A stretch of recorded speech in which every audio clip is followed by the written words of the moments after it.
নমস্কার সবাইকে, গুলু মম এবং ডটার চ্যানেলে আপনাদের সবাইকে স্বাগতম। আজকে চকলেট ব্রাউনির রেসিপি আপনাদের সাথে শেয়ার করব।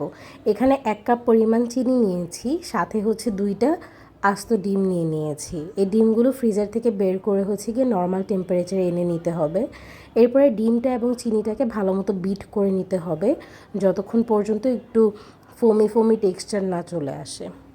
যখন চিনিটা ভালো মতো গলে যাবে এবং ডিমটাও ফোমি ফোমি টেক্সচার চলে আসবে, তখন আমরা এখানে 1 কাপ পরিমাণে তেল অ্যাড করে দিব এবং ভালো মতো মিশিয়ে নিব। অন্যদিকে আমরা 1 কাপ পরিমাণে কোকো পাউডার নিয়েছি, সাথে 1 কাপ পরিমাণে ময়দা নিয়েছি। এখানে আমরা অল্প করে বানাচ্ছি, তাই অল্প অল্প ইনগ্রিডিয়েন্টস নিয়েছি। আপনারা যদি বেশি করে বানাতে চান তাহলে ইনগ্রিডিয়েন্টসগুলো মাল্টিপ্লাই করে নেবেন। এবার আমরা 1 চা চামচের মতো বেকিং পাউডার ময়দার সাথে অ্যাড করে দিব। এইবার আমরা একটি স্ট্রেইনারের সাহায্যে এখানে ভালো মতো এই ময়দা এবং বেকিং পাউডারের যে মিশ্রণটা আছে এটা ডিমের মিশ্রণের সাথে অল্প অল্প করে মিশিয়ে নিব। এটাকে ভালোভাবে মিশিয়ে নিতে হবে যেন কোনো লাম্পস না থাকে। এটা যখন ভালো মতো মিক্সড হয়ে যাবে তখন আমরা সেমভাবে কোকো পাউডারটাকেও একটা স্ট্রেইনারের মাধ্যমে ছেঁকে ছেঁকে তারপরে মিশিয়ে নিব। আপনারা চাইলে এখানে কোকো পাউডারের বদলে ভ্যানিলা এসেন্সও ইউজ করতে পারেন।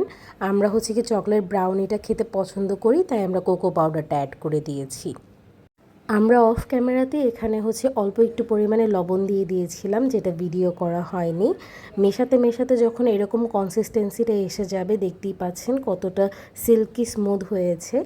এরকম হয়ে গেলে আমরা যে প্যানে বেক করব ওই প্যানে ট্রান্সফার করে নেব।